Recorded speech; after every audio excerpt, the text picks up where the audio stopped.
کل یہ لڑکی ہر حال میں کورٹ میں جانی چاہیے، اگر اب یہ لڑکی بھاگی تمہاری نوکری 1 منٹ سے پہلے جائے گی۔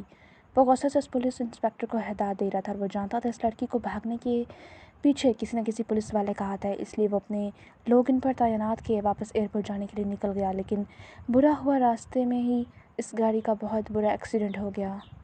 یقیناً یہ ان لوگوں نے ہی کروایا تھا جن کے پاس کو وہ پکڑ چکا تھا۔ ذوحان کے سر پر گہری چوٹ آئی تھی۔ وہاں آس پاس لوگ اکٹھے ہوئے، سب نے ذوحان کو ہاسپٹل پہنچایا تھا۔ گاڑی کا کافی برا ایکسیڈنٹ کروایا گیا تھا کہ ذوحان مرتے مرتے بچا تھا، لیکن برا ہوا وہ کوما میں جا چکا تھا۔ پورے 6 مہینے بعد اس کے جسم میں حرکت ہوئی تھی۔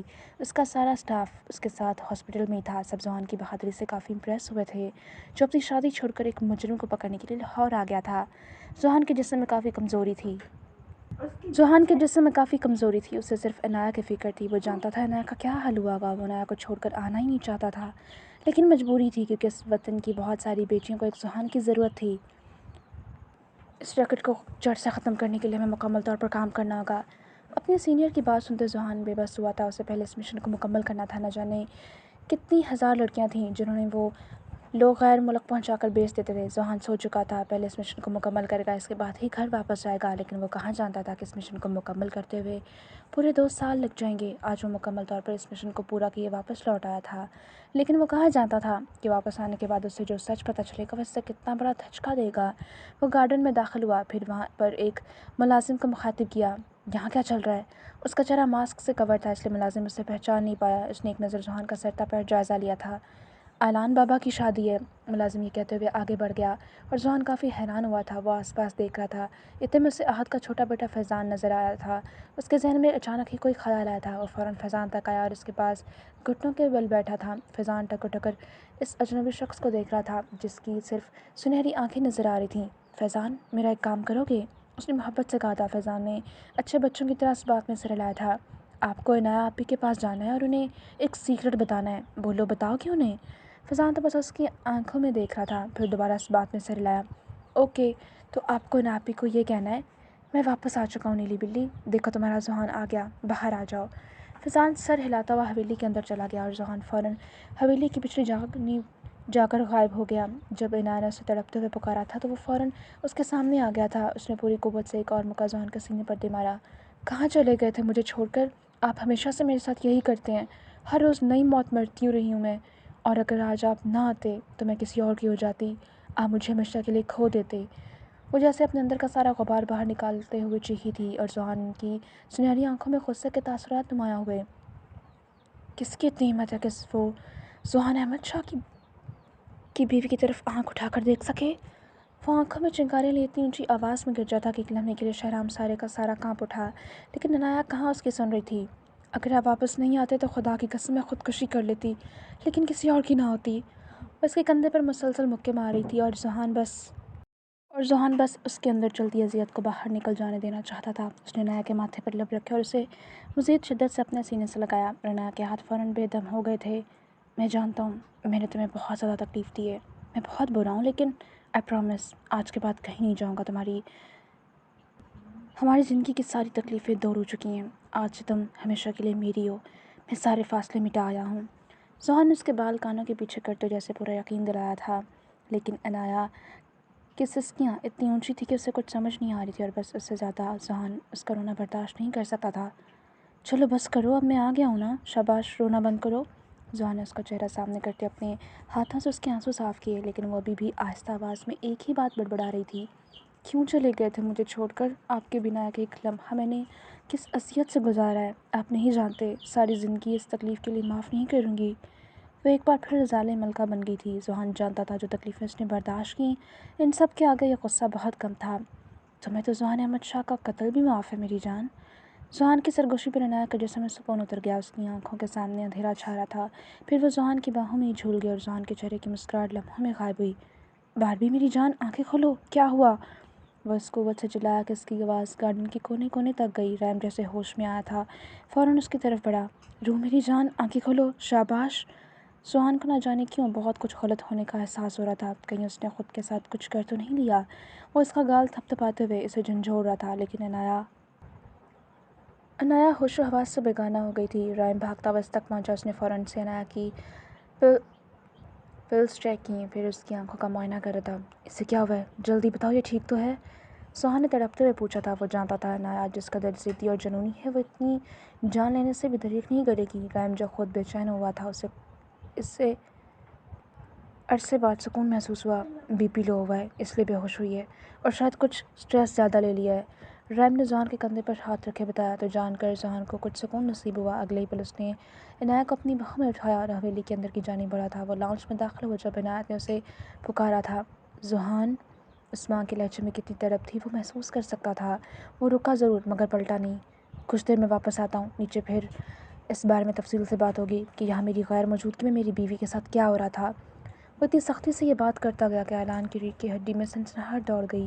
وہ جانتا تھا اب اسے ذوحان کے قہر سے کوئی نہیں بچا پائے گا۔ ذوحان اسے لے کر سیدھا اپنے کمرے میں آیا تھا۔ اسے بیڈ پر لٹایا، اس کا سارا جسم ٹھنڈا پڑ رہا تھا۔ ذوحان نے اس پر بلینکٹ ٹھیک دیا، جھکتے اس کے ماتھے پر لب رکھے، اور سالوں بعد اس کے اپنے سینے میں سکون اتر گیا۔ اس نے حیرانی سے کمرے کو دیکھا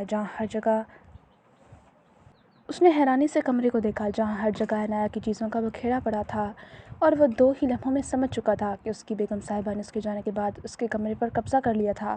آدھے گھنٹے بعد وہ دوبارہ سیڑھیاں اترتا نیچے آ رہا تھا۔ 2 گھنٹے پہلے جس گھر میں شادی کے شامیانے بجنے والے تھے اب وہاں مکمل طور پر خاموشی تھی۔ ساری حویلی کے افراد یہیں موجود تھے، یہاں تک کہ شہرام کے خاندان والے بھی یہیں تھے، اور ایک سائڈ پر نمل حیران پریشان کھڑی تھی۔ اسے اپنی شادی خطرے میں آتی نظر آ رہی تھی۔ ذوحان نیچے آ چکا تھا۔ عنایت نے آگے بڑھنا چاہا لیکن اس سے اپنے قدموں سے جان نکلتی محسوس ہو رہی تھی۔ کانوں میں عنایت کے الفاظ گونج رہے تھے۔ اس نے کس قدر یقین سے کہا تھا کہ ذوحان اس دنیا میں ہی کہیں موجود ہے اور وہ ضرور واپس آئے گا، اور آج عنایت کی امید اور یقین جیت گیا تھا اور وہ واقعی واپس آ گیا تھا۔ اس ماں نے تڑپتے ہوئے پکارا تھا۔ وہ آگے بڑھی تو ذوحان خود ہی اپنی ماں کے سامنے آ گیا۔ ان گزرے 2-2.5 سالوں میں وہ پہلے سے زیادہ دلکش اور خوبصورت ہو گیا تھا۔ حلیہ آج بھی ویسا تھا، بس اس کی بیئرڈ کچھ بڑی لگ رہی تھی، شاید کچھ دنوں سے شیو نہیں کی تھی۔ عنایت لمحوں میں اس کے سینے سے لگی، اسے چھو کر محسوس کر رہی تھی۔ ہاں، وہ اس کی دھڑکن کو محسوس کر سکتی تھی۔ ہاں، وہ ذوحان کو ہاتھ لگا کر ہی جان سکتی تھی کہ یہ اس کا ہی بیٹا ہے۔ سارا خاندان امید ہار گیا تھا، یہاں تک کہ عنایت نے بھی کہہ دیا تھا کہ ذوحان اب کبھی واپس نہیں آئے گا، لیکن اس جنونی لڑکی کو یقین تھا کہ وہ زندہ ہے، وہ واپس آئے گا۔ شاید ایسی محبت تو مشعل شاہ نے بھی اسلام شاہ سے نہیں کی تھی جیسی محبت عنایت نے ذوحان سے کی تھی۔ عنایت اس کے سینے سے لگی، کھل کر روئی تھی۔ ذوحان نے بنا کچھ کہے اپنی ماں کے ماتھے پر لب رکھ کر بس انہیں اپنے سینے سے لگائے سکون محسوس کرتا رہا۔ ماں کے بعد وہ باپ کے گلے لگا تھا۔ گزرے عرصے میں جبران بہت زیادہ بوڑھا نظر آنے لگا تھا۔ وہ اپنے بیٹے کو شکوہ کناں نگاہوں سے دیکھ رہا تھا۔ فکر مت کریں، آپ کو اتنی جلدی چھوڑ کر کہیں نہیں جاؤں گا، اس نے بات کو مذاق کا رخ دینے کے لیے مسکرا کر کہا تو جبران اسے اپنے سینے سے لگائے رو پڑا تھا۔ اکلوتا بیٹا تھا اور اوپر سے لاڈلا بھی بہت، والدین کی آنکھوں کا تارا تھا۔ ان دونوں سے ملنے کے بعد وہ سیدھا رائم کی طرف آیا تھا۔ اب تو مجھے یہ بتاؤ یہاں کیا ہو رہا تھا؟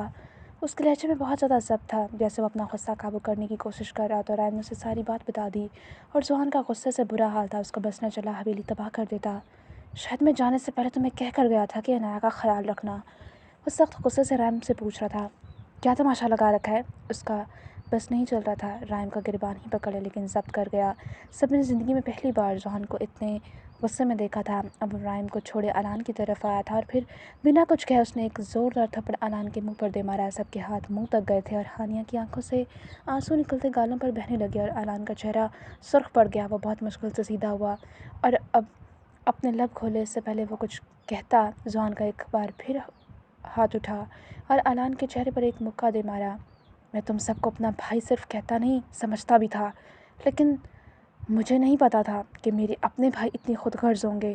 اعلان کا کالر پکڑے وہ چلایا تھا۔ اس سے پہلے وہ اگلا تھپڑ مارتا درمیان میں ہی ہانیہ آ گئی، اس کے جیسے جسم میں کسی نے تکلیف کی لہریں چھوڑ دی تھیں۔ وہ اعلان کے پیچھے کھڑی تھی اور ذوحان کی آنکھوں میں آنکھیں ڈالے التجا کر رہی تھی کہ پلیز مت کریں، وہ کم سے کم اپنے شوہر کو سارے خاندان کے سامنے رسوا ہوتے نہیں دیکھ سکتی تھی، اور ذوحان کو وہی کمزور پڑا تھا۔ اس نے فوراً اعلان کا کالر چھوڑ دیا۔ بیٹھو یہاں، سنجیدگی سے کہتے اس نے اعلان کو صوفے پر بیٹھنے کا اشارہ کیا تو اعلان صوفے پر بیٹھ گیا۔ اس کے سامنے ذوحان بیٹھ گیا۔ کیا تماشا لگا رکھا ہے؟ تمہارے لیے اس حویلی کی بیٹیوں کی زندگی کوئی مذاق ہے؟